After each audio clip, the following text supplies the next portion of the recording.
Bonjour à tous et à toutes surtout à toutes. Alors on est au CM19,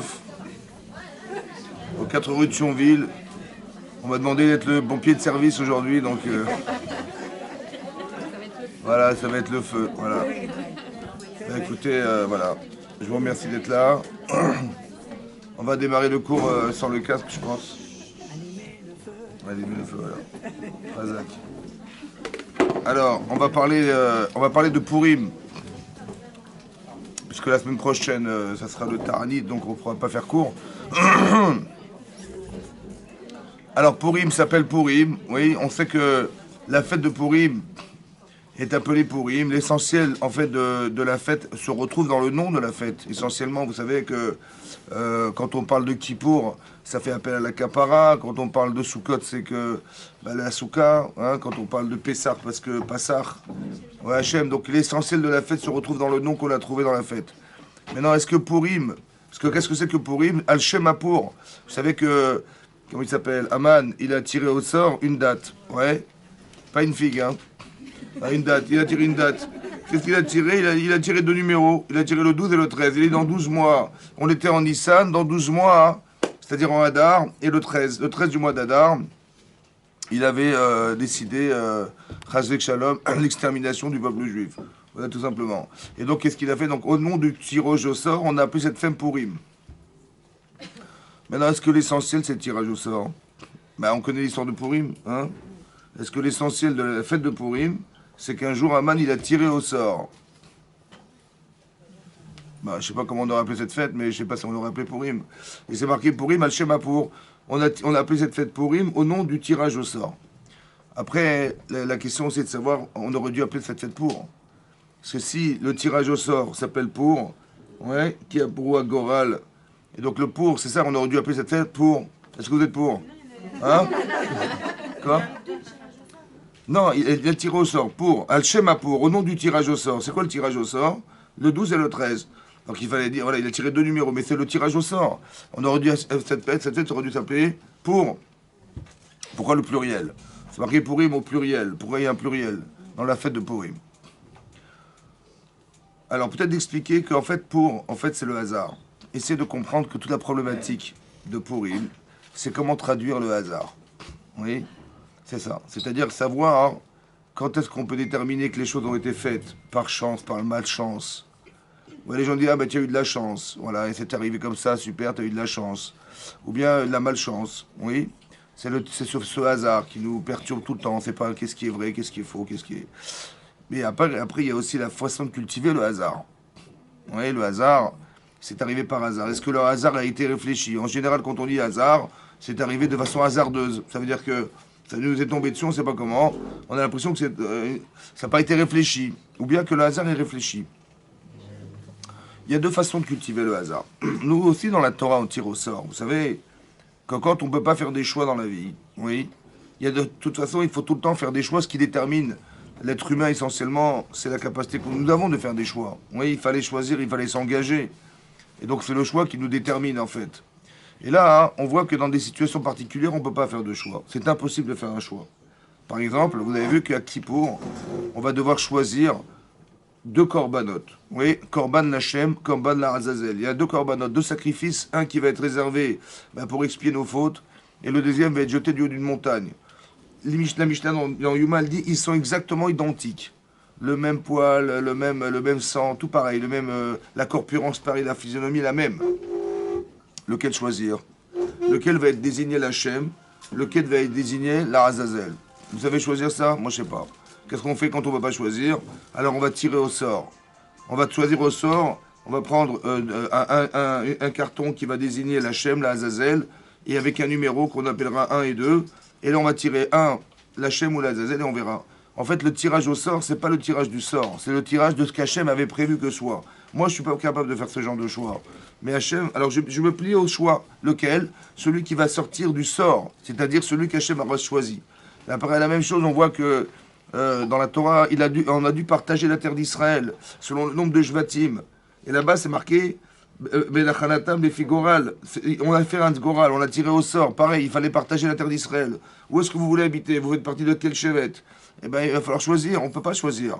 Qui c'est qui va décider sur des centaines de millions de milliers de personnes qui va habiter où? On ne peut pas savoir. Alors on va tirer des Shvatim et on va tirer des territoires. On va quadriller la terre d'Israël. On va tirer au sort. Et le sort, en vérité, ce qu'on va tirer, on est ma'amine que c'est celui qu'Hachem a choisi et pas celui qu'on a pu choisir. Autrement dit, quand est-ce qu'on doit toujours choisir dans sa vie? C'est fondamental. Il faut décider. Ouais. Maintenant, ce qui va déterminer ce que nous sommes, finalement, c'est le choix que nous allons faire de notre vie. C'est ça, c'est fondamental. Et c'est pour ça qu'il y a un enjeu dans la vie. C'est ça l'enjeu. Après, quand on ne peut pas faire de choix, c'est là qu'on se tourne vers Hachem. C'est là qu'on va tirer au sort dans la Torah. Il y a beaucoup d'endroits dans le chasse aussi où on tire au sort les Kohanim, etc. Mais il faut vous expliquer que le principe du sort, c'est ça. Le tir au sort, c'est de savoir qu'est-ce qui va sortir, c'est ce qu'Hachem a décidé. C'est pas nous qui avons décidé. Ce qu'on peut appeler le mazal, c'est pareil. Mais donc il y a la culture du sort, comment ça se réfléchit. On voit dans la Megillat Esther, dans la Megillat Esther, il est marqué plusieurs fois, par exemple c'est marqué que quand Attar, qui était Daniel, il était en fait l'envoyé de Esther à Malka, il a été dire à Mordechai qu'il fallait qu'il aille se vêtir parce que c'était pas respectueux pour lui de se vêtir avec son sac, il avait porté le deuil. Et donc il a voulu que tout le monde fasse teshuva et fasse ce jeûne. Et elle a envoyé Attar. Vayagedlo. Mordechai il a dit à Attar, et kol asher karaou. Tout ce qui était arrivé. Karaou. Et là-bas, le Midrash expliquait que Karaou en hébreu, ça vient de Mikré. Et le mot Mikré veut dire le hasard. Il a raconté à Attar tout ce qui s'était passé. En fait, il a dit attention, on va s'attaquer à quelqu'un qui s'appelle Amalek, qui s'appelle Aman. Et lui, il pense autrement que nous. Il pense que le Mikré, le hasard, il se réfléchit différemment. Oui, on va réfléchir différemment le Mikré. Lui, il pense que, en fait, c'est que ça, peut-être la guerre contre Amalek. La guerre contre Amalek, et c'était ça pour Rim finalement, c'est qu'il va y avoir un conflit d'idées, un conflit intellectuel de savoir comment traduire le Mikré, comment vous allez traduire le hasard. Oui. Qu'est-ce que pense Amalek? C'est ça peut-être la guerre contre Amalek, c'est d'expliquer qu'en vérité, ce sont des choses qu'on ne contrôle pas. C'est-à-dire que le mazal, ça peut être une accumulation d'événements qui font que c'était prévu. Vous avez vu? Par exemple, vous allez voir que les Égyptiens étaient des astrologues, d'accord? Des astrologues et qui savaient, ils connaissaient l'avenir. Comment ils savaient ça? Mais ils regardaient dans le ciel. Tout est marqué dans le ciel. Vous avez vu? Par exemple, ils ont su que le Sauveur d'Israël allait naître. C'est marqué dans le ciel, dans les étoiles. Ils ont su lire dans les étoiles. Ils ont su que finalement, ce Sauveur d'Israël, il allait sûrement mourir à cause de l'eau. Oui? Parce qu'ils ont vu qu'il y avait une faute qui le mettait à mort et ils ont vu l'eau. Ils ont dit, ils ont traduit ça à la noyade. Donc qu'est-ce qu'ils ont décidé? On va noyer tous les enfants qui vont naître. Ils ont dit, on va faire la volonté du ciel. Vous avez compris comment ils ont réfléchi? Mais ce qu'ils ont vu en fait des Lagman en Sanhedrin, c'est que finalement on va demander à Moshe Rabbeinu et à Aaron de parler au rocher parce que Myriam est morte, on n'a plus d'eau dans le désert. Et Hachem dit à Moshe, prends ton bâton. Bizarrement, il dit, prends ton bâton et parle au rocher. Et tu verras qu'il sortira de l'eau. Et Moshe Rabbeinu, il va parler, mais ça va ne pas fonctionner. Et là, les Bnei Israël vont dire, mais bon, c'est pas grave.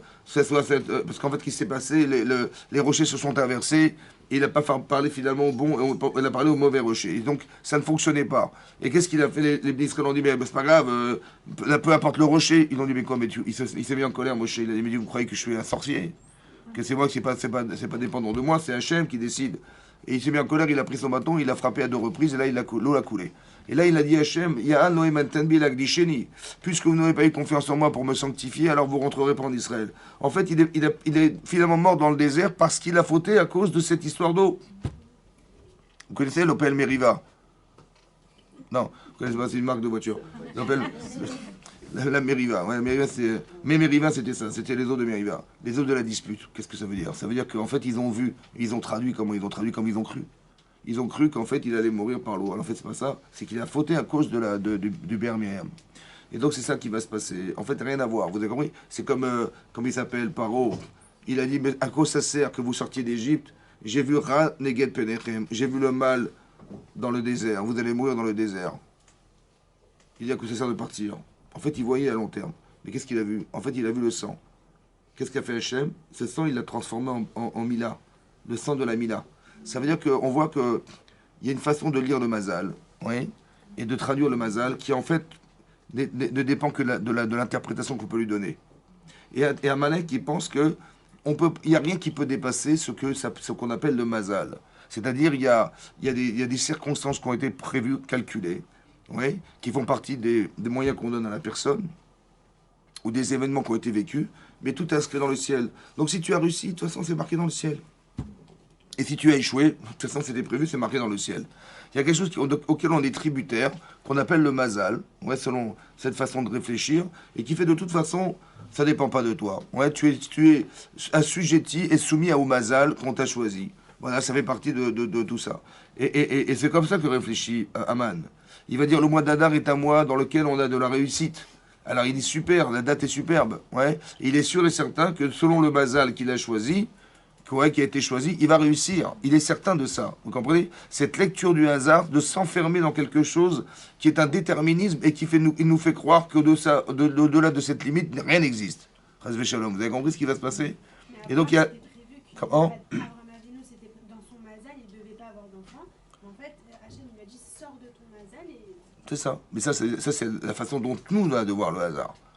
Mais lui, il a une autre façon de voir. On ne peut pas sortir du mazal. D'accord? C'est ce que pensait Amalek. C'est ça la marloquette, en fait. La discussion, c'est de savoir, est-ce qu'il y a un déterminisme qui est prévu auquel on ne peut pas sortir? Ou bien non, on peut sortir du mazal. Ouais, on peut sortir du mazal. C'est pour ça qu'on dit en mazal Israël, ça veut dire qu'on a une capacité de changer. Les choses ne sont pas figées. Voilà. En fait, il y a une lecture du hasard. Mais après, comment on interprète le hasard? Ou bien comment on peut sortir de cette lecture du hasard? C'est ça la discussion entre Amalek et comment il s'appelle, et nous, la façon dont on a de voir. Et donc, on voit dans la Torah que nous aussi, on tire au hasard. On voit dans la Torah que nous aussi, on pense qu'il y a un mazal. C'est marqué l'Agma dans Nida, elle dit là-bas, oui, que c'est marqué aussi l'Agma dans Shabbat Afkouf Memvav, l'Agma dit que maisonner, la parnassa, ouais, ce qu'on gagne, la subsistance, chayer, la longévité de sa vie, maisonner, chayer ou bané, et les enfants, l'obisruta taliamita dit l'Agmara. Ça ne dépend pas du mérite. C'est pas parce que plus de sadéquettes que vous allez gagner plus d'argent, plus d'enfants, plus non. C'est alloué dans le mazal. C'est-à-dire, c'est marqué l'obisruta taliamita. Ça ne dépend pas du srout de la personne, du mérite, ça dépend du mazal de la personne. Qu'est-ce que c'est que le mazal selon la Torah? Vous voyez, c'est marqué là-bas, l'Agmara dit que il y a un ange qui vient à un moment de la conception de l'enfant, il dit Tipazo Maté Aléa. Cette goutte, qu'est-ce qu'elle va devenir? Elle va être riche, va être pauvre, va être grand, petit, homme, femme, etc. etc. Mais Agma dit là-bas qu'il n'y a pas de déterminisme dans Tzadik Racha. Parce que ça n'est pas déterminé. On n'est pas né Racha. Ouais, c'est pour ça qu'on lit la paracha. Vous avez compris? Parce que, bah oui, pour ne pas être Racha, c'est ça. Mais non, ça c'est pas déterminé. Pourquoi c'est pas déterminé? Parce que, à Kol Bidei Shamaim, vous savez, tous ces Minash Shamaim. Ça veut dire que la Hirat Shamaim, le choix que vous allez faire en fonction de la lecture que vous avez de la Torah ne dépend pas de votre mazal. Il n'y a que ça qui dépend de vous. C'est-à-dire, autrement dit, personne n'a décidé de vivre. Personne. Vous n'avez pas décidé non plus qui étaient vos parents, où est-ce que vous alliez habiter, où est-ce que vous allez naître, quelle est votre couleur de peau, votre intelligence, votre sensibilité, votre faculté, toutes les facultés qu'on peut avoir, les méthodes qu'on a, on ne les a pas choisies. On nous les a donnés. Donc si vous avez fait quelque chose, si vous avez compris, si vous avez vu, si vous avez pu vous mouvoir, si vous êtes plus sensible, tout ça vous avez pu faire, c'est grâce à qui? Grâce à Dieu. Le problème, c'est, elle est où la part de l'humain dans cette histoire? Est-ce que je peux oser m'orgueillir de dire, ben vous savez, j'ai réussi ma vie? Hein, j'ai le droit de dire ça? Non. Parce que tout ce que j'ai, en vérité, tout ce que vous êtes, en vérité, c'est grâce à Dieu. D'accord? Si vous avez vu, ben c'est grâce à Dieu. Si vous avez compris, ben c'est grâce à Dieu. Si vous avez pu vous mouvoir, ben c'est grâce à Dieu. Si vous avez pu entendre, c'est grâce à Dieu. Si vous avez pu parler, c'est grâce à Dieu. Et vous avez pu réfléchir, ben c'est grâce à Dieu. Alors qu'est-ce qu'on est dans tout ça, nous? On est quoi là-dedans? Un pion. Hein? Un pion. Un pion. Alors on est quoi là-dedans? À part un pion, après on est quoi? On est quoi? Vous êtes quoi? On vous dit, si vous faites une mitzvah, vous avez part à l'infini. Ah bon, mais elle est où? Quelle part à l'infini que j'ai là-dedans? C'est la décision. Vous n'avez que le choix de faire de vous quelque chose. Qu'est-ce que vous avez décidé de faire de vous? Hachem vous a donné des outils, il vous a donné un mazal. Qu'est-ce que vous faites avec? Qu'est-ce que vous faites avec? Ben, ça, vous avez des choix. Soit vous êtes une sadéquette, soit vous êtes le contraire. C'est vous qui décidez. Ça ne dépend pas du mazal. Ça veut dire que le mazal, ce sont les moyens qu'on donne à la personne pour se réaliser. Le mazal, c'est les moyens qu'on donne. On donne. On donne de la vie, on donne de la force, on donne de l'intelligence, on donne de la... Voilà, vous êtes des femmes, alors on vous donne des moyens. Mais non, de la même manière que vous avez toutes des visages différents, vous avez toutes des buts différents. Ça va? Ça veut dire qu'Hachem, il a mis en vous quelque part, on va dire objectivement, un objectif qui a été désigné par Hachem. Et parce qu'il y a un objectif, il y a forcément les moyens qui vont vous permettre d'y accéder. Donc ça ne sert à rien de tomber dans la jalousie, dans la haine, dans la convoitise, ça n'a aucun sens, parce que chacune, en fonction de ce qu'elle a, on lui donne, c'est ce qu'elle doit réussir à devenir. Mais non, vous dites, ah mais j'ai pas fait autant que l'autre, ah j'ai pas réussi autant que elle, oh j'ai pas eu autant de moyens que elle, on s'en fiche. C'est notre potentiel. Parce que, mais oui, on s'en fiche, pourquoi? Parce que vous pouvez pas faire plus que ce que vous avez. Dis, ah mais l'autre elle a réussi plus que moi, là, là. Donc on réfléchit comme qui? Comme Amalek qui pense que c'est du mazal. Elle a un mazal qui est différent. Pourquoi cette différence? Et je vais tomber jalouse de la différence qui existe entre nous. C'est de la bêtise humaine. Parce qu'on vous a donné les moyens qui vous permettent d'accéder au maximum à ce que vous pouvez faire. Plus que ça, on peut pas. Moins que ça serait dommage. Donc j'ai pas de raison, vous avez compris? Voilà. Je fais partie d'un ensemble où j'accepte mon mazal. J'accepte mon mazal. J'accepte mes capacités. J'accepte que tous les outils, les bagages qu'on m'a donnés, j'ai pas plus que ça. Je vais essayer d'aller au bout de ce que j'ai. Je vais faire au maximum de ce que je peux faire avec les moyens qu'on m'a donnés. Pas plus que ça. Oui, ça sert à rien de regarder vers le haut trop parce qu'on ne sera jamais aussi haut que ça et de se dire de toute façon je vais tomber dans l'orgueil parce qu'en regardant plus bas que moi je vois que je suis au-dessus de ça. Ça n'a pas non plus de sens. C'est marqué Amarbe va mameit, que vous fassiez beaucoup ou peu. Aïkar libo la shamaim. Ce qui compte, c'est la manière dont vous avez de faire. Quelles intentions vous avez mis dans ce que vous faites. C'est ça qui compte le plus. Quelles sont les intentions que vous mettez? Vous avez compris? Voilà. Par exemple, vous allez... on va recevoir de l'argent. Hachem, on lui donne le maaser. On donne le 10e. On apporte... on va faire le mishkan. On apporte ce qu'on peut. Pourquoi? On va apporter le romer. On va apporter les bikurim. Mais c'est quoi les bikurim? C'est des fruits, quelques fruits. Mais par rapport à la quantité qu'on a gagnée, mais c'est ridicule. Hachem, il n'a rien besoin d'autre que les intentions. On crée des liens, les intentions. Ça va? Pourquoi tu l'as fait? Parce que je veux me lier d'un lien avec Hachem. D'accord? Donc, il n'y a pas d'hasard. Et quand les choses arrivent, je reconnais, j'ai de la reconnaissance vis-à-vis d'Hachem, du mazal que j'ai, de me réaliser dans mon mazal. Donc, il y a ce qu'on appelle le mazal, c'est les moyens qu'on donne à la personne.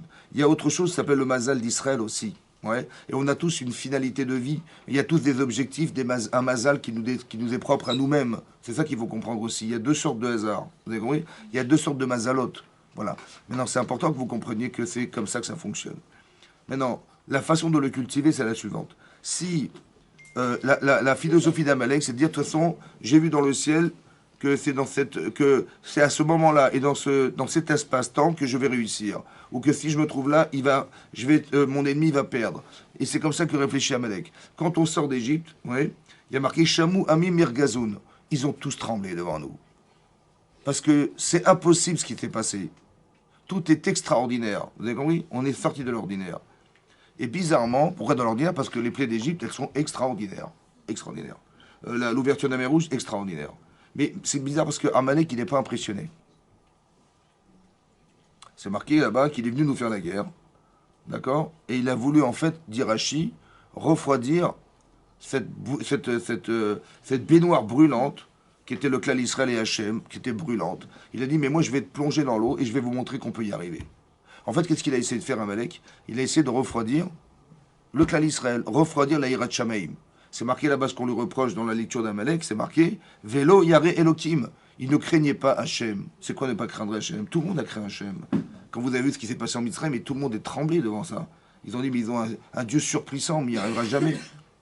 D'accord? Et lui, il dit, mais non, vous n'avez rien compris. Tout ça, c'est du hasard. C'est du mazal. La mer s'est ouverte parce qu'il y avait un mazal, le vent devait venir à ce moment-là, il a ouvert la mer, etc. Mais tout ce que fait Hachem, en fait, il s'inscrit dans le mazal. Mais est-ce que ça veut dire que c'est tributaire de la vie, ou bien c'est Hachem qui l'a choisi? C'est ça la problématique, vous comprenez? Pourquoi il n'a pas peur? Parce qu'il peut tout expliquer. Vous avez compris? Mais oui, mais c'est marqué. C'est comme la première fois que vous avez écouté le tonnerre. Vous avez entendu un éclair, vous avez vu un éclair, entendu... Mais on a tous tremblé, dit oh là là, qu'est-ce qui se passe? Et quand on a dit mais non, c'est deux nuages, deux pôles positifs, négatifs qui se rencontrent et ça fait ça. Ah d'accord, ça m'a fait peur. Le problème, c'est que dès qu'on sait, on croit que rien ne se passe et on croit que tout s'explique parce que les nuages se sont rencontrés. Mais c'est Hachem qui a fait ça. Il y a un message derrière aussi, vous comprenez ce que je veux dire? Et eux, ils vont traduire ça comme étant le hasard. Ça veut dire que ça fait partie du hasard de la vie. On a une autre façon de cultiver le hasard. On a une autre façon de réfléchir le hasard. Vous avez vu que quand Avram dit à Eliezer, Eved Avram, il lui dit, écoute, il faut que tu trouves une fille pour mon fils. Vous imaginez la mission qu'il a, Eliezer. Eved Avram, Eliezer, il a pour mission de trouver une femme pour Yitzhak Avinu. Maintenant, Yitzhak Avinu, il fait partie des 3 Shvatim, des 3 Avot. Et Eliezer, c'est le serviteur d'Abraham et c'est l'élève d'Abraham, le meilleur élève d'Abraham. C'est lui qui va peut-être transmettre la Torah d'Abraham. Si Abraham n'avait pas d'enfant, c'était Eliezer qui devait transmettre la Torah d'Abraham. Vous imaginez le rôle qu'il a, Eliezer, auprès d'Abraham? Maintenant, imaginez votre Rav, il vous demande de trouver un chidour pour sa fille. Et c'est Abraham Avinu, votre Rav. Qu'est-ce que vous dites? Ou vous dites, ben purée, merci, quel cavode il m'a fait. Hein, en plus, il m'a demandé à moi de la trouver. Ça veut dire qu'il m'a fait confiance. En plus, j'ai une misva de le faire pour mon Rav. Et à part ça, vous imaginez, mais si je trouve la fille, mais c'est extraordinaire. Ça veut dire que j'aurais été le bâtisseur du clan d'Israël. C'est pas beau ça? Bon. Qu'est-ce qu'il a fait, Eliezer? Il a été chercher une fille? Non. Mais il a prié. J'ai pas compris, il a prié, mais c'est pas ce qu'il fallait faire. On t'a pas demandé d'aller prier, on t'a demandé d'aller chercher une fille. D'accord?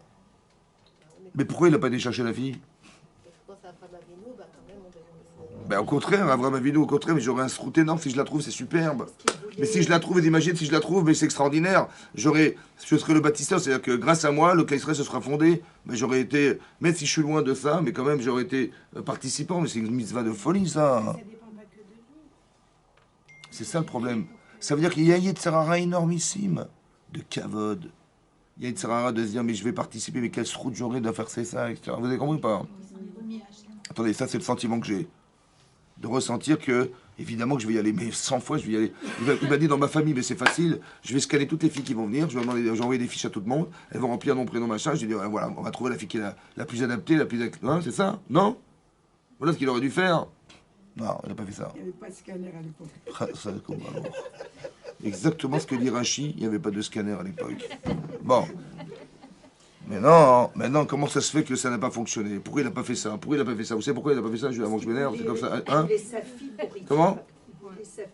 Non, mais pourquoi? Ça, c'est pourquoi il a refusé au départ. Oui. Parce que c'était l'élève d'Abraham Avinu. Et donc? Il a vu comment Abraham fonctionnait.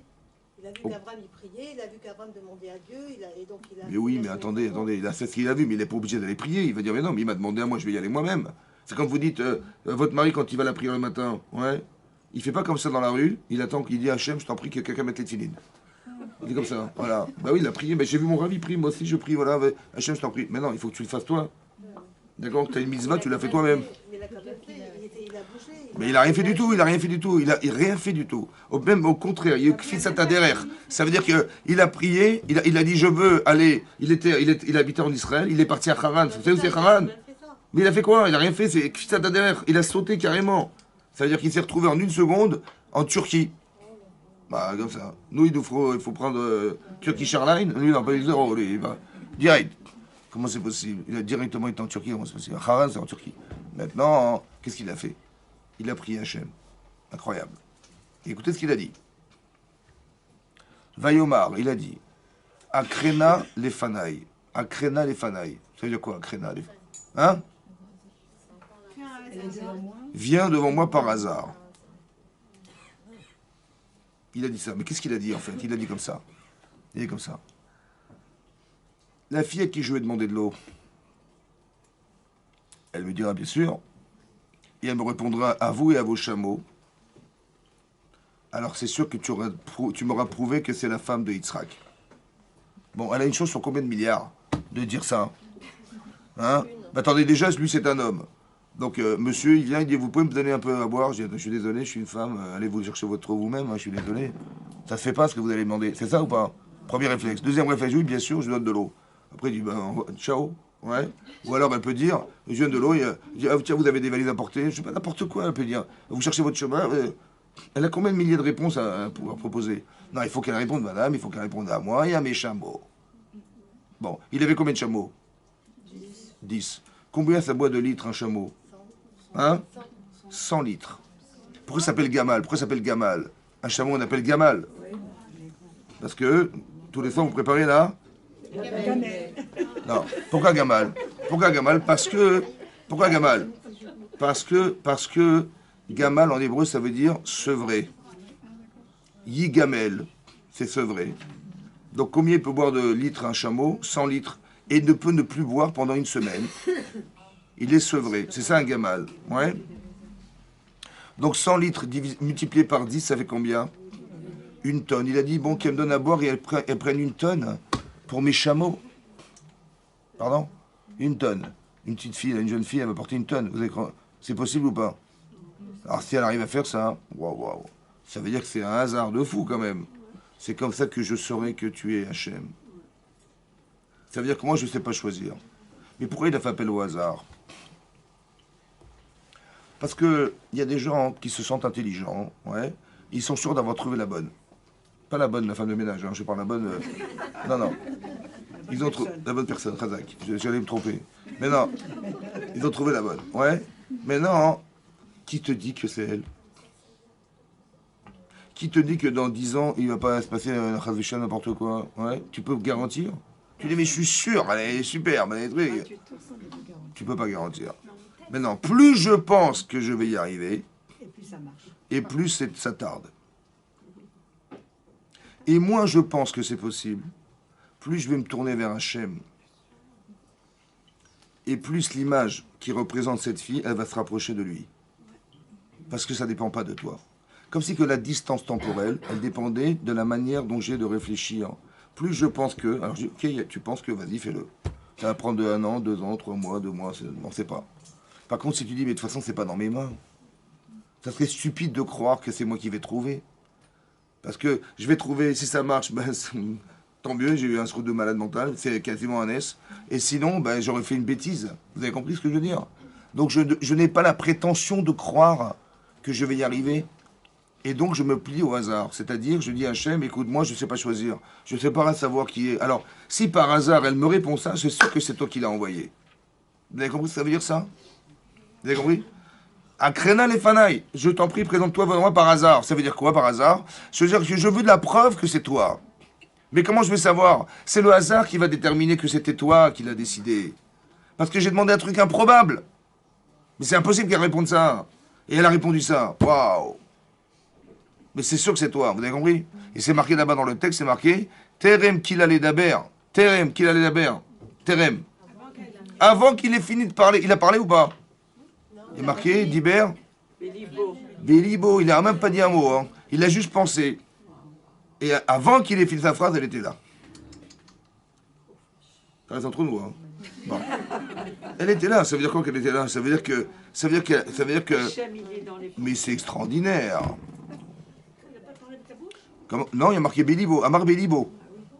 Ah oui, c'est marqué dans le texte de la Torah comme ça. Il a dit, il a rien dit du tout. Il a juste pensé.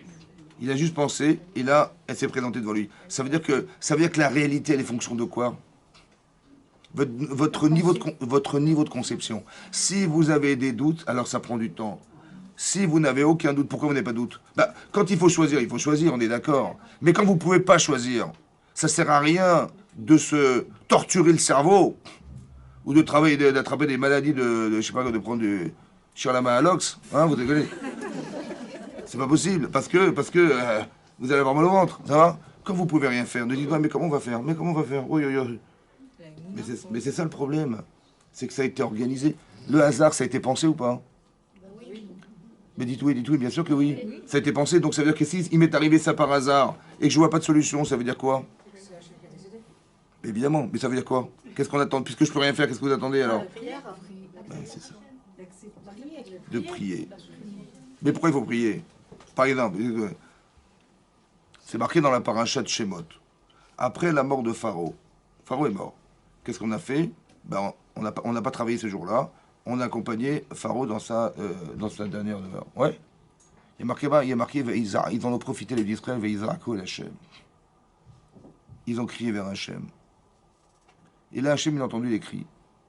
Veizkor, Veishma et Tzarakatam. Veizkor et Berito. Il s'est rappelé de l'alliance qu'il avait contractée avec Abraham, Israël et Yaakov. Il était voir Moshe, il dit, écoute, ils vont les sortir d'Égypte. J'ai juste pas compris. Ça fait combien d'années qu'on souffre? Hein? Ça fait longtemps que les Israël sont dans le Sherbout Mitzrayim. Ça fait longtemps ou pas? Quand il n'a pas vu qu'on souffrait Hachem. Hein? Comment? C'est comme vos enfants. Vous attendez qu'ils crient d'avoir faim. Et pour que dire, il faudra donner à manger. J'ai complètement oublié. C'est vrai que je me suis marié, j'avais contracté une alliance avec mon mari. On avait dit de nourrir nos enfants. Maintenant qu'ils crient pas, moi je ne donne pas. Voilà. Madame, c'est comme ça, mais c'est comme ça. Bah Adam, Hachem il a attendu qu'il prie pour qu'il fait... Mais vous avez compris ou pas? Dites-moi, vous avez compris ou pas? Mais j'attends pas que... Hachem, il attend qu'on crie pour nous... Il faut lui téléphoner pour qu'il intervienne, j'ai pas compris. Mais il voit bien qu'on est en souffrance permanente. Le Sherbout, il était insupportable. Mais pourquoi il faut arriver à ça? Alors écoutez-moi bien, moi je m'énerve, c'est comme ça. Si Hachem, il a dit, oh les pauvres, d'accord? On n'a rien demandé. Et Hachem, il envoie les Américains qui vont nous sortir d'Égypte. Qu'est-ce qu'on va dire? Merci les Américains. Par contre, si je dis Hachem, je t'en supplie, Hachem, sauve-moi. D'accord? Et qu'il envoie les Américains, je dirais merci Hachem d'avoir envoyé les Américains. Ça veut dire qu'en fait, tant que vous ne demandez rien, Hachem, malheureusement, il ne pourra pas intervenir parce que l'objectif de départ, c'est créer le lien. Lui, il veut créer ce lien avec vous. Donc, il fait exprès de créer une carence. Il fait exprès de créer des manques. Il fait exprès de créer ce que vous appelez des problèmes. Pourquoi faire? Parce que quand on est en problématique personnelle, eh ben, il faut le combler, ce problème. On est d'accord? Quand Abraham dit à Eliezer, il faut que tu trouves une femme pour mon fils, il est très embêté, Eliezer.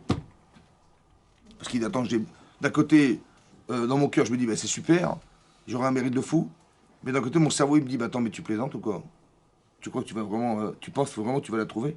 Ça veut dire comme si on devait avoir une forme de liberté mentale, une liberté mentale, pour analyser, est-ce que le désir que j'ai, parce que c'est un gros cavote qu'on lui fait, hein, est-ce que c'est plausible ou c'est pas plausible? En vérité, en général, qu'est-ce qui se passe? C'est que le cerveau, il va accepter de faire la mission, parce que c'est très plaisant, c'est gratifiant. Vous avez compris ce qu'il va gagner, ce que je vais gagner, c'est énorme. Mais mon cerveau, en vérité, il va pas me faire souffrir en me disant, mais non, mais tu penses que c'est juste ce que tu penses, ce que tu ressens. En général, on se refuse à réfléchir, parce que c'est tellement énorme ce qu'on va gagner qu'il faut surtout pas s'en priver. Alors que Eliezer, il est tzaddik, c'est-à-dire... Attendez, laissez-moi réfléchir. Mon cerveau est indépendant de mes sentiments. C'est lui qui analyse si ce désir est juste. Il va se rendre compte que c'est stupide, c'est pas plausible. Alors il va prier Hachem. Mais pour être sûr que c'est elle, il va dire, je vais faire appel au hasard. Vous avez compris ce que ça veut dire? Et donc je vais demander un truc impossible à faire. D'accord? Parce que 1000 litres d'eau, c'est énorme. Qu'elle me réponde ce genre de réponse. Je lui demande à boire et elle me dit, oui, ok, à tes chameaux. C'est quasiment impossible. Et donc, si elle me répond ça, c'est sûr que c'est lui qui me l'a envoyé. D'accord? C'est pour ça que dès qu'elle a répondu à toi et à tes chameaux, mais elle n'a pas répondu à toi et tes chameaux comme ça. Écoutez bien. Regardez l'intelligence de cette femme, exceptionnelle. Si vous êtes en train de... Vous sortez des courses, d'accord? Et vous avez un sac à main et vous avez une petite bouteille de cristalline de 50 centilitres, d'accord, dans la poche. Il y a un type, il fait un jogging là, dans le 19e. Il a vu de Chaumont, il court. Il est en sueur, il a très soif, il vous aborde. Bonjour madame, écoutez, je vois que vous avez une petite bouteille de cristalline dans votre poche, dans votre sac à main. Ça vous dérange pas de me passer la bouteille? Bon, vous êtes très gentil, mesdames, hein. Donc bien sûr, vous exécutez, vous donnez la bouteille. Il prend la bouteille, il la boit à moitié et il vous la rend. Bon, il vous la rend. Qu'est-ce que vous faites dans la bouteille? Hein? Attendez, il va se vexer. Je sais pas la gale. Bon, qu'est-ce que vous faites de la bouteille? Hein? De la garder, on lui donne. Mais j'ai pas la gale. Qu'est-ce que vous faites de la bouteille? Hein? Si vous partez avec, il va dire, elle est folle, elle me connaît pas, elle part avec. Peut-être j'ai la gale. Qu'est-ce que vous faites avec la bouteille? Hein? Il va se vexer, il va dire, mais madame, mais je me lave le matin, vous savez, je me brosse les dents. Hein. Alors écoutez ce qu'elle a répondu. Elle a dit, elle a dit, bien sûr, je vais te donner à boire. Et je donnerai tes chameaux à Tchekalou Lishtot. Jusqu'à ce qu'ils aient fini de boire. Ça veut dire qu'elle a masqué la honte qu'il aurait pu avoir en disant, mais avec plaisir, avec tes chameaux, je donnerai. Ça veut dire que non seulement. Alors, je vais vous donner. Il y a une adresse, il y a un ORL, monsieur Torsma. Ah, là, non, je disais que. Non, c'est ma voix qui est faible, excusez-moi de me demander pardon. Maintenant, en fait, qu'est-ce qui s'est passé elle a trouvé le moyen, mais vous imaginez, en un quart de millième de seconde, elle a trouvé ça. Ça veut dire qu'elle n'avait pas une intelligence pure, mais elle avait une intelligence émotionnelle. C'est-à-dire qu'elle s'est mise à la place de celui qui va subir. Elle a dit, mais si je lui rends la bouteille, c'est honteux. Et si je la garde et je la jette dans les plantes, il va dire, mais il me prend pour qui? Ça va? Et donc elle a trouvé la solution. C'est extraordinaire. C'est-à-dire qu'elle était Baal Chesed et intelligente. C'est ça qu'il a vu. C'est pour ça qu'il a demandé. Il dit qu'elle me donne à boire et à mes chameaux. Je vais voir comment elle va réagir. Et là, je saurai que c'est pas n'importe qui, c'est une femme qui est Chesed comme Abraham et intelligente. C'est ça que je cherche. Et c'est ça qu'il a trouvé. Mais par hasard, vous avez compris, quel hasard? C'est Hachem qui lui présente. Ça veut dire que ça n'a pas pris plus d'une seconde pour la trouver. Pourquoi? Parce que je me plie complètement. Plus je pense que je suis dans la capacité. D'accord? Si c'est vrai, bah, tant mieux. Vas-y, fais-le. Bien sûr que souvent, très souvent, 90% des cas, c'est qu'on doit être capable de faire, c'est sûr. Mais quand je vois que ça n'est pas dans mes mains, alors je prie Hachem. D'accord? Oui? Parce que Hachem, il a besoin de ce rapport. Pourquoi il a besoin de ce rapport? Parce que en général, vous avez vu, par exemple, vous allez voir la Rakedat Yitzhak. Vous voyez comment c'est marqué? Là-bas, c'est marqué Achar Devarim Haele. Après ces paroles, Hachem va éprouver Abraham. Après quelle parole? Après ces paroles, Dieu éprouve Abraham. Achar Devarim Haele, Hachem dit ça d'Abraham. Quelle parole? Rachid dit, c'est marqué dans le Midrash, et c'est marqué dans Rashi aussi. Rashi rapporte au Midrash que le Satan. Le Satan, il vient voir Abraham, il dit, mais Abraham, il a fait un Mishté Gadol.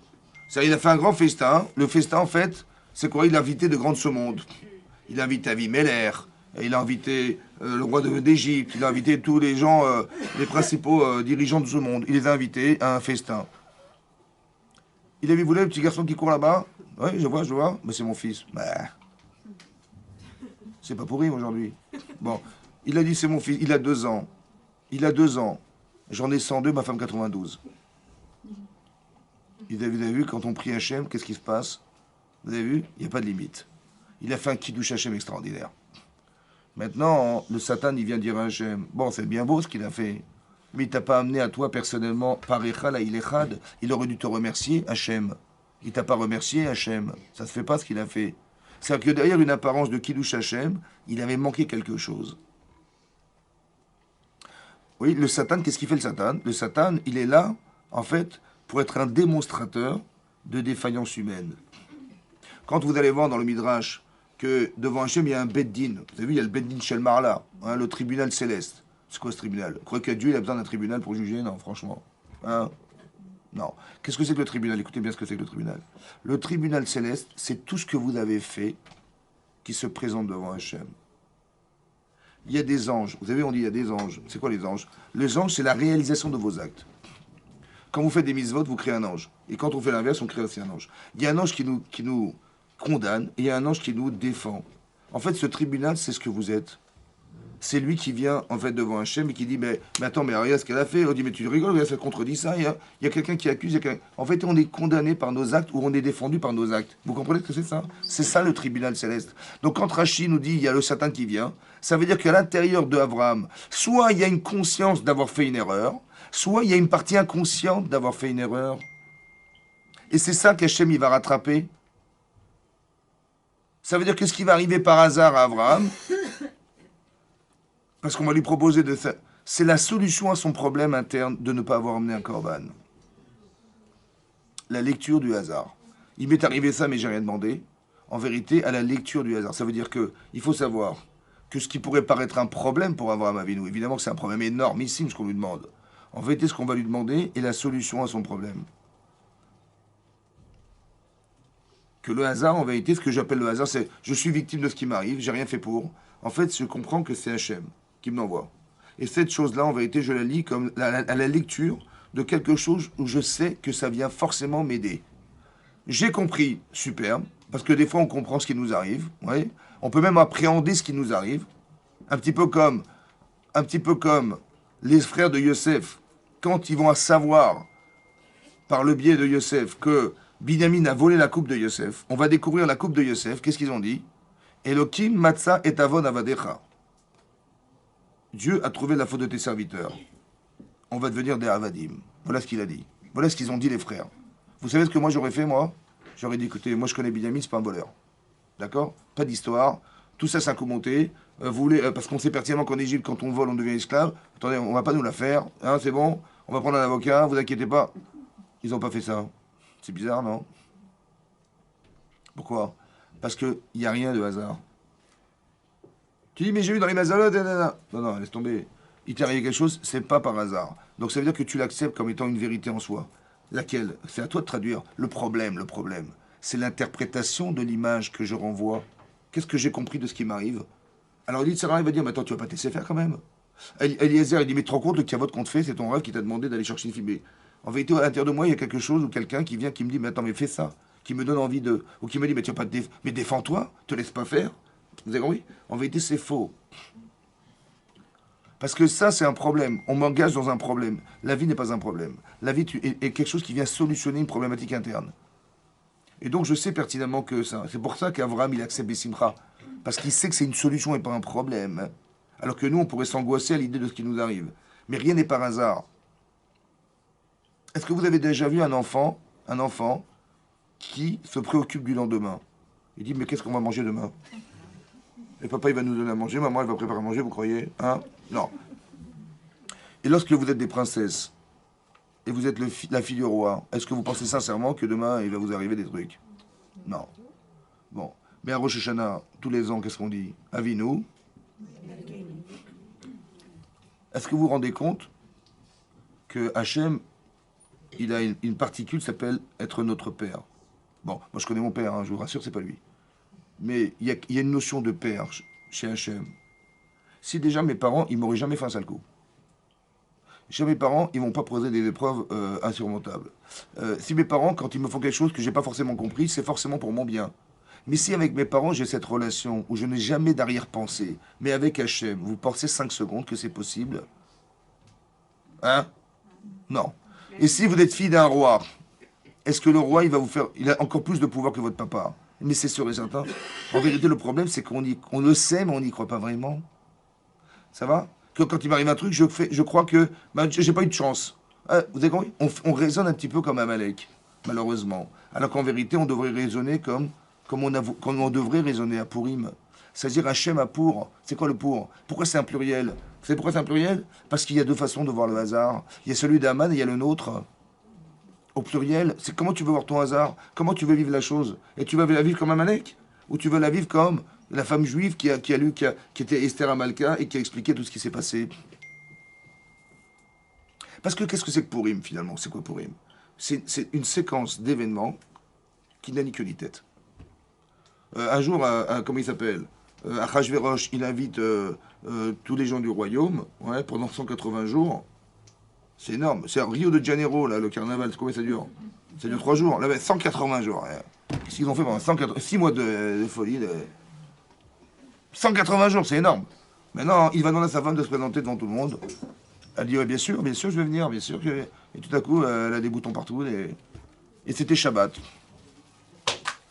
Et elle devait se présenter à découvert. Ça va? Elle avait un compte à découvert. Elle devait se présenter à découvert devant tout le monde. Mais non, son mari lui propose. Mais lui, il était plutôt carré en général. Là, il est plutôt rond. Bon. Mais là, et qu'est-ce qui se passe? Et madame a dit, attendez, dans l'état où je suis, je peux pas me présenter. Et donc, c'est un affront pour le roi. Qu'est-ce qui va se passer? Memouchan, qui est en fait Aman, Memouchan, qui est Aman, il vient et dit, attendez, mais vous savez quoi? J'ai vu dans Paris Match que votre femme, elle a refusé de se présenter. Mais c'est marqué dans Paris Match. Ça veut dire que c'est pas seulement les gens lisent Paris Match, hein, je vous rassure. Donc, ils vont voir que c'est pas la reine, elle n'a pas seulement eu un affront de refuser de ce que... Mais toutes les femmes du royaume, elles vont refuser d'écouter leur mari dorénavant. Vous imaginez la folie, hein? Bon, il dit, bah oui, tu as raison. Alors qu'est-ce qu'on fait? Il dit, bah il faut la condamner, hein, je suis désolé. Et ils l'ont condamné à mort. Mais Moukhan. Après, qu'est-ce qu'il dit? Aman, il dit, bah écoutez, il faut trouver une nouvelle femme, je m'en occupe. On va tout le royaume, on va choisir les plus belles femmes du royaume, etc. Et qui on va trouver? Leicester. On a trouvé Leicester Amalka. Mais non, Esther Amalka, elle devient là. Qui c'est qui l'a mis au royaume? Mais c'est Aman qui a dit, mais on va trouver une femme. C'est lui qui a enlevé Vashti et c'est lui qui a mis. Incroyable. Après, qu'est-ce qui s'est passé? Mordechai, donc il dit, il faut que tout le monde se... qu'est-ce qui se passe? En fait, dès qu'on a mis Esther Amalka au royaume, superbe, qu'est-ce qui va se passer? Bon, vous avez compris, Esther, elle va faire quelque chose là-bas, elle est la pauvre. Elle est la femme de Mordechai, une catastrophe totale. Et donc, on comprend pas ce qui se passe, on comprend rien de ce qui se passe. Et après, Aman, tout à coup, monsieur, il décide de nous exterminer parce qu'il y a un seul homme dans tout le royaume qui se prosterne pas devant lui, c'est Mordechai. Et il décide de dire, écoutez, je ne vais pas détruire Mordechai, je vais détruire le peuple juif. Et il va voir, comment il s'appelle, Achashverosh, lui disant que je vous donne 10 000 pièces d'or pour la pub, pour placarder dans tous les 127 provinces, qu'on va détruire. Et il fait le Goral, il tire le Goral. On est en pleine période de Pessah. On va jeûner 3 jours. On va jeûner le 14, le 15 et le 16. C'est-à-dire qu'à Pessah, on a jeûné. Hein. Qu'est-ce qu'elle a dit, Esther Amalka? Elle dit Knos. C'est quoi Knos? Tous les Yodim. Pourquoi elle a dit rassemble? Parce que lui, il a dit, vous savez, les Juifs, ils ne sont pas très religieux. Mefouzar ou Mefourad Ben Hamim. Ils ont même participé au festin d'Achashverosh. Ça va? Ils ont mangé pas cachère. Ils ont bu pas cachère. Ils ont dit, hein? Non, Kadat et Noé, c'est pas ça Kadat. Mais comme ça, dit le Khatam Sofer. C'était la Avera. En fait, la Avera, elle n'est pas d'avoir mangé. La Avera, elle est d'avoir profité. Exactement. Profiter. Il y a marqué Nehenu Meseudato chez la Achashverosh. Nehenu, ça veut dire, ils ont dit, ouais, le kiff, on va kiffer le 20 taref. Non, normalement, si tu n'as pas le choix, parce que c'est entre la vie et la mort, évidemment, si tu refuses, le roi, il va se fâcher, et là, tu risques ta vie. Je comprends. Mais si ça avait été par obligation, j'aurais compris, mais là, il dit, oh, là, on a bien profité. Ah, c'est ça le problème. Et donc là, on a décidé que c'était fini. Maintenant, qu'est-ce qui va se passer? Mordechai, il va, et comment dire, donc, Mordechai ne va pas se prosterner. Ouais, qu'est-ce qu'il va faire, dit l'Agmara? À chaque fois qu'il va passer, il va lui montrer le contrat. Quel contrat? Parce qu'en vérité, Aman, il était le coiffeur. C'est un coiffeur. Pendant 22 ans, il était coiffeur, dit l'Agmara. Il était coiffeur de Mordechai. Il dit, mais c'était mon coiffeur. J'ai le contrat, là, tu étais mon coiffeur. Il le narguait comme ça. Il le rendait fou, l'autre.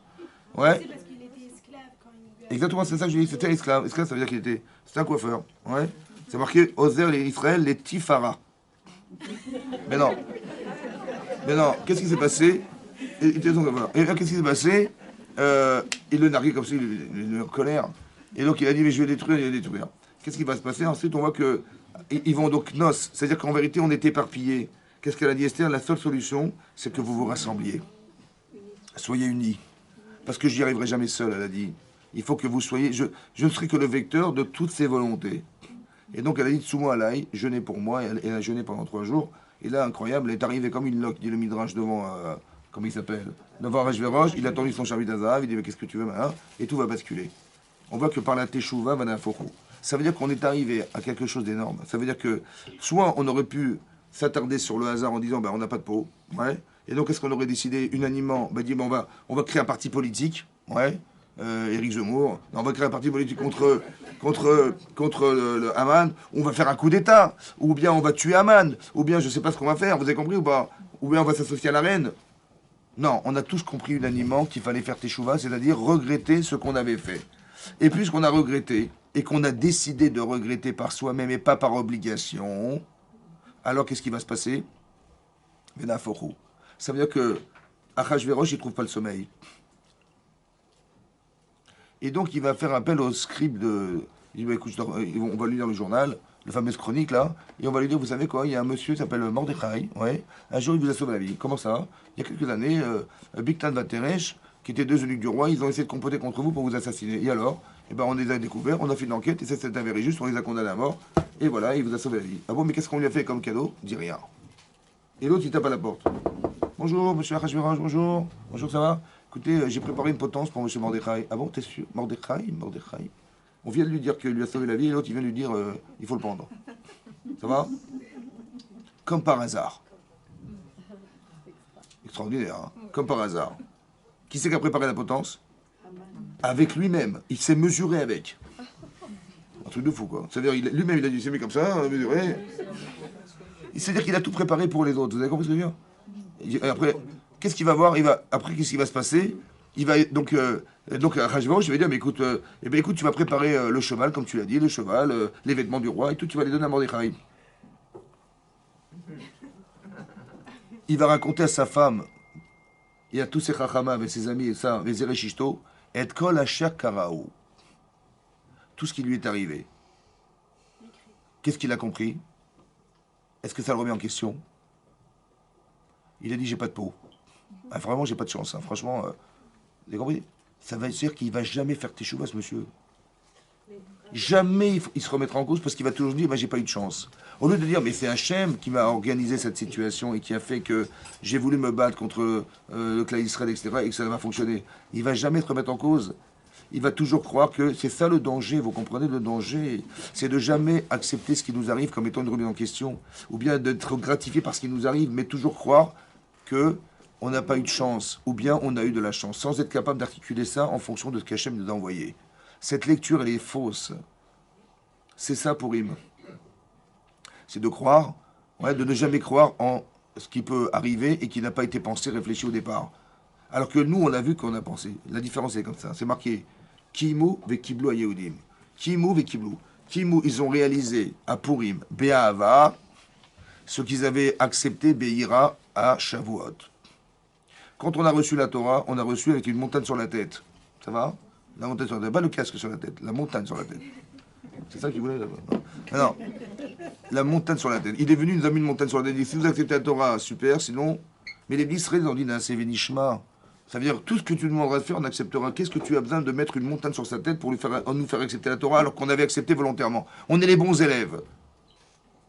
Alors il fallait que, super, on va mettre des fleurs partout, ouais, et on va vous donner la Torah. Non, non, écoutez, vous mettez la montagne. Et par contre, nous qui avons participé au festin d'Achashverosh, on est arrivé à la Havat Hashem. Comment c'est possible? On est les mauvais élèves et on sort les meilleurs, alors qu'ils étaient les bons élèves, on leur a imposé quelque chose qui était insupportable. Pourquoi? Ah, c'est comme ça, écoutez bien. Non, non, écoutez bien, écoutez bien. Si on avait été les Hébreux de l'époque, femmes et hommes, et on sort d'Égypte, grâce à Dieu, et qu'on n'a rien fait pour, c'est Dieu, il a fait tous les miracles. Après, on arrive devant la mer Rouge, on crie vers Hachem, il ouvre la mer Rouge. Il nous sauve la vie, finalement. On a eu très peur. Il nous sauve la vie. Et on passe la mer Rouge, et Hachem, il renverse la mer sur les Égyptiens. On a fait la Shira, on a dit, waouh, merci Hachem, il nous a sauvé la vie. Azi Hachem Moshe, on a chanté. De tous nos cœurs. On a chanté. Qu'est-ce qui va se passer? Après, au bout de 3 mois, Hachem, il a dit, écoutez, j'ai un petit cadeau à vous proposer, quoi? Voilà, j'ai la Torah. Vous la voulez ou pas? Hein, vous la voulez? La Torah, vous la voulez ou pas? Mais vous voulez la Torah ou vous n'avez pas le choix de l'accepter parce qu'Hachem vous a sauvé la vie? Mais c'est pas un choix, ça. C'est pas un choix, puisque vous avez été obligé d'accepter la Torah par obligation. Parce que c'est pas la Torah que vous avez envie, c'est de ne pas vexer Hachem qui vous a sauvé la vie. Alors Hachem, il trouve pas ça crédible. Parce que vous avez accepté, vous n'avez pas chômé vos enfants. Ils ne sont pas rentrés dans ce jeu-là. Ils disent, pourquoi on va accepter la Torah, nous? Vous avez compris ou pas? Alors Hachem, je suis désolé, je vous mets la montagne sur la tête. Je crée la Hira. Quand est-ce qu'on a réussi à accepter la Torah? Quand Hachem nous a laissé la liberté de choisir. Vous avez vu que dans la Megillat Esther n'apparaît pas Hachem, vous avez remarqué ou pas? Pourquoi? Parce que il est transparent. Là-bas, il est omniprésent. Là, il est transparent. Il n'y a rien. Tu peux tout imaginer. Tu dis c'est Achashverosh, c'est Haman, c'est Esther, c'est ce que tu veux. On peut dire non. Tout ça, c'est articulé par Hachem depuis le départ. D'où je sais. Parce que j'ai lu la Megillah. J'ai dit, tiens, bizarrement, il a mis Esther à Malka avant qu'Haman monte au pouvoir. C'est quand même bizarre, non? Il était Magdim Refoua la Maka. Il a mis le remède avant la problématique. C'est bizarre quand même. Par hasard. Et par hasard, il n'y a que des hasards. Et je me rends compte que par hasard, en vérité, c'est moi qui vais voir. C'est moi qui vais traduire le hasard. Et qui va dire, mais ça, c'est Hachem. Et lorsque j'ai pris Hachem, j'ai vu que Vena Afochou, tout s'inverse. J'aurais dit, sur le plan politique, il a dû faire une gaffe. Haman, il a dû se fâcher avec le roi, je ne sais pas ce qu'il a dû faire. J'aurais pu l'expliquer. Non! Je dis, c'est Hachem qui a écouté ma tefila. Et je vais l'aimer parce qu'il m'a laissé choisir. Je vais arriver à la Vat Hachem parce que j'ai vu qu'Hachem, il a écouté ma tefila. Il ne m'a pas imposé quoi que ce soit, c'est moi qui l'ai choisi et c'est lui qui m'a choisi. Vous avez compris? C'est ça pour Purim. On va arriver à la Vat Hachem. C'est pour ça que la fin de l'année, c'est pour Purim. Le début de l'année, c'est Pessah. La fin du cycle, c'est pour Purim. On est arrivé au summum. On est dans une période extraordinaire. Alors qu'Hachem fasse Bezat Hachem, parce qu'il est midi. Que ce mois, c'est le mois de Hadar et qu'on n'est que des Yeshuot et des Smachot. Voilà, amen et amen. Chazak ou Baruch.